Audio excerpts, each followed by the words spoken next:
Di dunia One Piece, ada salah satu karakter yang paling berpengaruh yang bernama Shanks. Shanks lahir di sebuah kota misterius di West Blue, dan hanya sedikit kita yang mengetahui tentang asal-usulnya, di mana dulu dia ditemukan oleh Roger di sebuah peti di Gat Valley. Setelah itu, dia direkrut dan dibesarkan di kru Raja Bajak Laut Roger. Dan setelah kematian Roger, dia membentuk krunya sendiri, yaitu bajak laut si rambut merah. Pada episode awal, Shanks diperkenalkan ketika dia mengunjungi sebuah desa bernama Fusa Village, di mana dia bertemu dengan seorang bocil bernama Monkey D. Luffy yang pengen banget jadi bajak laut dan gabung bareng kru Shanks. Tetapi Shanks menolak, dan kemudian Luffy nggak sengaja memakan buah iblis milik Shanks yang dia taruh di sebuah peti. Di perkenalan awal ini juga ditunjukin kalau Shanks kehilangan tangannya oleh belut laut setelah menyelamatkan Luffy. Tindakan heroik Shanks ini bikin Luffy makin semangat untuk jadi bajak laut, dan di perpisahan mereka, Shanks kasih topi jerami miliknya ke Luffy. Setelah beberapa tahun, Luffy telah menjadi seorang bajak laut dan sudah memiliki bounty sebesar 30 juta baby. Mihawk bertemu dengan Shanks dan menunjukkan kertas bounty itu kepadanya. Melihat pencapaian itu, Shanks dengan bangga merayakan hal tersebut dengan krunya.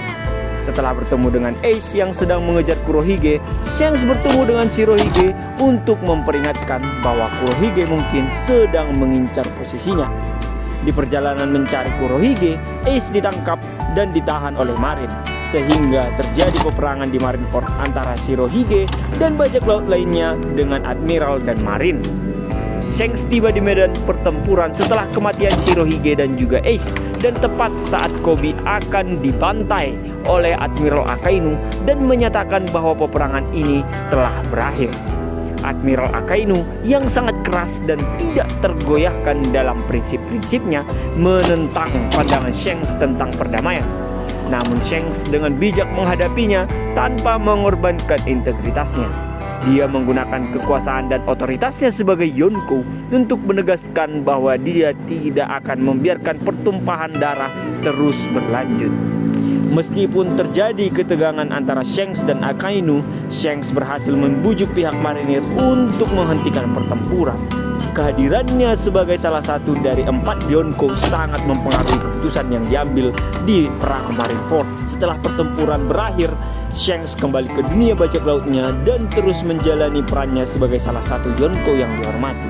Dia tetap berada di puncak hierarki bajak laut dan terus memainkan peran penting dalam berbagai intrik dan konflik dunia One Piece. Selain itu, dia juga terus memantau Luffy dan perkembangan kru topi jerami, karena dia memberikan topi jerami itu kepada Luffy sebagai tanda persahabatan untuk penghargaan atas impian Luffy untuk menjadi seorang raja bajak laut.